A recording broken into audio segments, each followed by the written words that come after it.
Oh iya. Di sini sih kita di sini sih.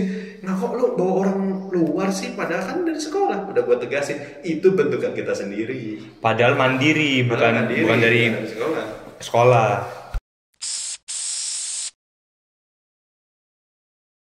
Oke, Dimas Aditya. Iya. Iya. Aduh, jadi penasaran ya. Iya. Oh ya kemarin kan gue yang nanya ya, sekarang Iya. balik gue yang ditanya ya, nggak apa-apa biar ganti-gantian ya gitu. Eh, Kira-kira kapan sih Anda itu bergabung dengan GPP?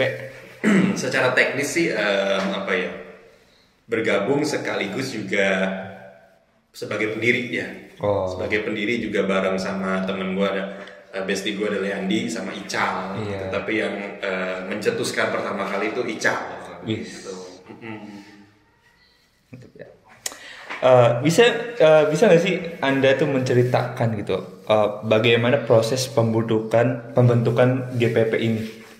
Oke. Itu tadi ya, pertama-tama kan kita tahun 2014 dulu itu kan lagi ngetopnya Fine Indonesia dulu namanya, itu semacam komunitas video-video lucu gitu ya. Oh iya benar. Fine Indonesia. Nah itu kita di situ tuh sering ngambil referensi dari video-video para karya orang-orang itu semuanya kan. Iya. Kita upload ke Facebook dulu kan, yang lagi ngetop tuh Facebook. Nah kita share ke satu sekolah kan, dan kita tuh video pertama kita tuh dulu kalau nggak salah itu belajar nembak, dor. Tapi suara tembakannya itu dari sound efeknya dari sendal gitu. Oh. Sendal ditempakin ke lantai. Nah, kayak gitu. Nah, itu video pertama. Itu kurang. Nah, Ya karena masih belajar. masih belajar. Nah, tiba-tiba kita waktu itu sempat vakum beberapa minggu.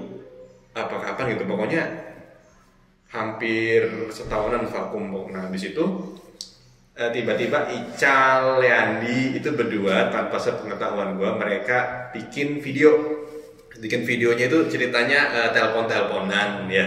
Iya. Halo, iya, dengan siapa gitu, terus Ical bilang, ya dengan saya sendiri, terus si Leandinya ngebales begini, cie sendiri jomblo ya. Ya itu dari situ itu titik lucunya di situ. Jadi si Ical ngerasa gini, oh gitu. Nah itu pas sekalinya di-upload ke Facebook ya, itu viral dulu satu sekolah kita dulu itu. Itu viral satu sekolah dan akhirnya ya terkenal itu. Semenjak itu kita makin semangat untuk Jadi semangat.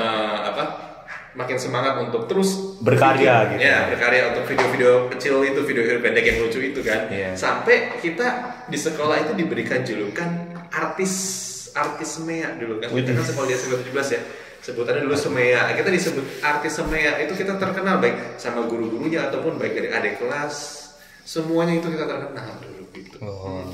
Iya. Kira-kira masih ingat gak sih udah berapa karya yang sudah kalian hasilkan dari GPP ini? Kalau untuk sekarang itu berapa ya? Gue udah nggak inget, 15 apa 16 atau 17 gitu lah. Sekarang masih terus nambah. Jadi dulu itu gue itu setelah produksi kayak video-video pendek gitu kan, lama-lama kan Fine Indonesia ini kan popularitasnya mulai meredup gitu ya. Udah hilang gitu loh, udah mulai hilang gitu kan.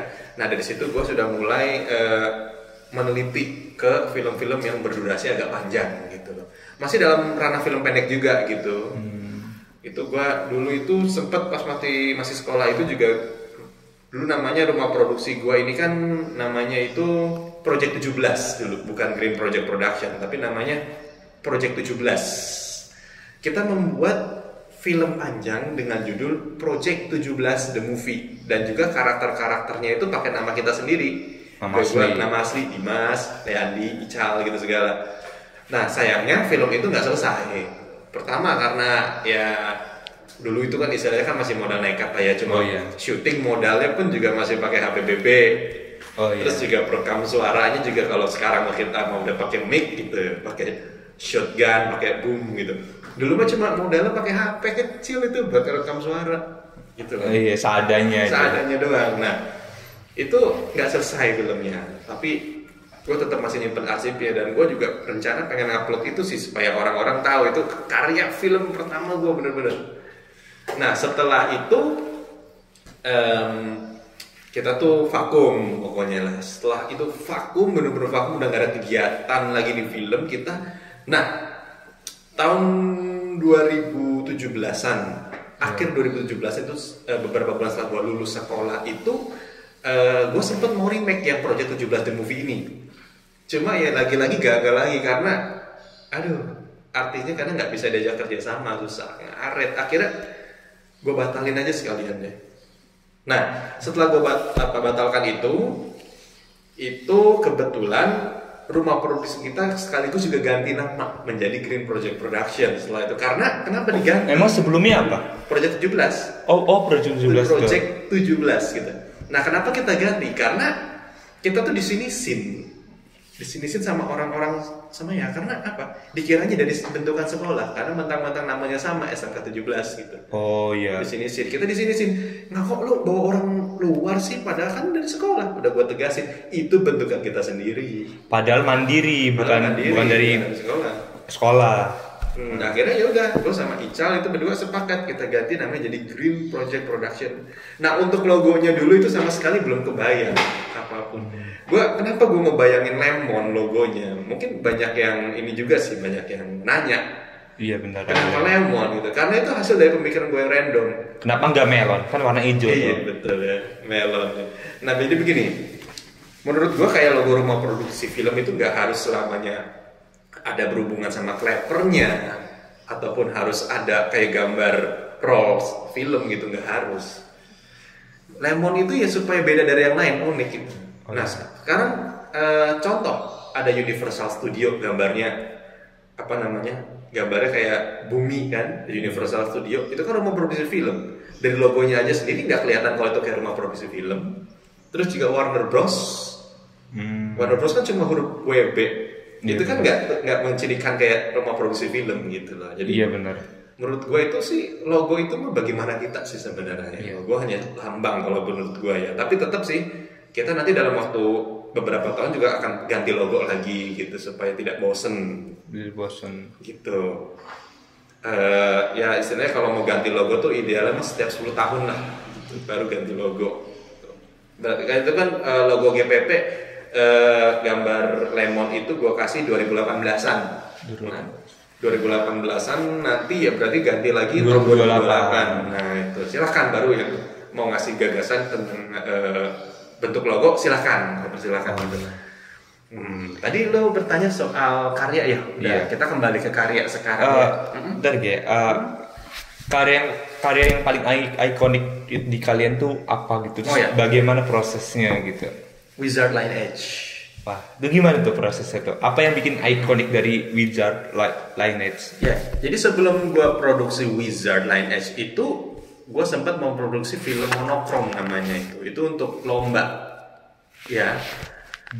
Itu untuk lomba SCTV. Itu cuma iseng-iseng doang, model nekat itu. Nah,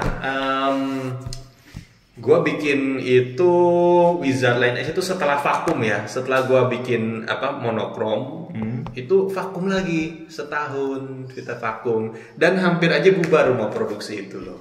Karena itu juga dulu itu kita tuh sistemnya bukan kayak rumah produksi, melainkan kayak komunitas doang, kayak komunitas doang. Nah, gue waktu itu iseng-iseng beli staff Harry Potter di Shopee. Tongkat itu. Iya, tongkat sihir. Gue main-main aja tadi buat iseng buat gue sendiri. Nah, tiba-tiba gue tiba-tiba kepikiran, ini tongkat kalau gue jadi film lumayan juga ini. Tiap hari gue iseng-iseng just gitu. Tiba-tiba gue jadi pikiran, gue mau coba menulis naskah untuk film ini kan. Akhirnya gue bikin dulu tuh naskahnya yang episode 1 untuk Wizard Line Edge. Gue produksi dan ternyata banyak yang suka. Untungnya banyak yang suka, banyak yang nonton, banyak komen, walaupun ya gak jarang ada yang memberikan masukan. Nah, tadi kita terima, gak jelaskan. Nah, dari situ gue lihat, wah ternyata bagus nih. Udahlah, tulis lagi ya naskah kedua gitu. Pas gue udah selesai produksi yang kedua, ternyata lebih epic, lebih bagus lah ya, banyak yang suka juga. Akhirnya dari situ, udahlah sekalian aja gue bikin sampai akhir, sampai episode 5 itu. Dan Mungkin kan lu juga terlibat. Lu mulai terlibat ke film keberapa sih lu itu? Yang ketiga tuh. Lu mulai ketiga. 3, 4, 5 gua terlibat. Terlibat ya. Capeknya ngerasain ya, walaupun ya gimana ya, belum dari film gua nih belum ada satupun yang menghasilkan, tapi serunya itu. Seru. Prosesnya seru. Apa pemikiran gua itu Wizard. Cuma sejauh ini untuk yang paling ikonik dan syutingnya yang paling berkesan itu ya Wizard Lineage itu dari episode 1 sampai episode 5. Iya. Gitu. Dari 1 sampai 5 ini yang paling seru proses syutingnya itu yang keberapa? Yang paling seru itu yang bagian part ini sih, bagian kelima, episode 5 yang final fight-nya. Oh. Itu kita syuting pas lagi lockdown dulu. Waktu Covid masih melanda Indonesia. Covid melanda, kita tetap gas gitu ya. Kita tetap gas, kita nggak mengindahkan, bodoh amat. Ini masalah gini, ini orang-orang pada libur kan, sebagian besar kan masih pada sekolah kan. Iya. Ini waktu pada libur, kerja pada libur, gas langsung hari itu. Iya. Kita syuting nggak pakai masker, nggak bodoh amat, yang penting jadi. Aman ya, tapi aman ya. Udah. Itu pokoknya, wow, udah panas-panasan kita syuting dari jam 8 pagi sampai beres jam 5 sore itu dulu. Tahun 2021. Nah itu gue udah nyiapin itu dari ini sih, gue bangun tuh jam 3 pagi tuh. Waduh. Ya udah sih gue siapin tuh kan. Udah nggak sabar rasanya, pengen ini biar cepet beres nih. Iya. Perasaan seingat gue ya, ada salah satu karya kalian yang dimana syuting itu di pantai gitu. Iya. Nah, Kenangan Pantai itu untuk lomba Cremok Pictures Cilegon gitu ya. Jadi pokoknya temanya itu ya tentang wisata yang ada di Cilegon aja. Itu di pantai, kita ke Marbella bareng Riza, terus Tessa bareng lo juga. Iya. Ya. Mungkin lo teringat sesuatu nggak kira-kira waktu syuting gitu kan sih? Aduh, apa ya gue ya? Mungkin adegan yang kita main bola kali ya. Main bola. Itu. Yang dimana si salah satu artis kita yang bernama Ical nih menendang bola, menendang suatu benda yang berbentuk bulat. Nah, dikiranya itu dia tuh itu bola, ternyata bukan. Gitu. Orang lagi pakai helm dan ditendang gitu. Itu beneran nggak sih? Itu kerasa bener sih, bunyinya tuk gitu. Pusing nggak tuh kepala? Pusing sih iya gitu ya. Ya namanya kan proses syuting. Namanya proses harus totalitas. Harus totalitas. Itu luar biasa, baru itu sepak lagi. Iya. Itu gue ngambil itu dari ini sih, referensi juga dari gue sempet ngeliat kayak reels lewat gitu. Ini cocok nih.